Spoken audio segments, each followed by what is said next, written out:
Go to the Rental Agreement module and choose Advanced Booking. You can toggle the tabs here to view your advanced bookings.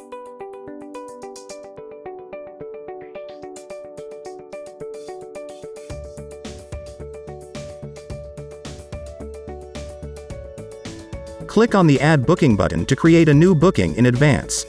Select the customer and driver from the drop-down.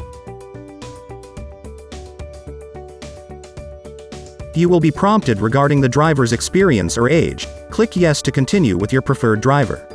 Click the Continue button to proceed to the next page. Fill in the rental length, and the estimated date in will be automatically indicated. Select the vehicle group, and on the vehicle field, the available vehicles within that group will be shown in the drop-down list. Click the Submit button to finish. You can now view the advanced booking you just created.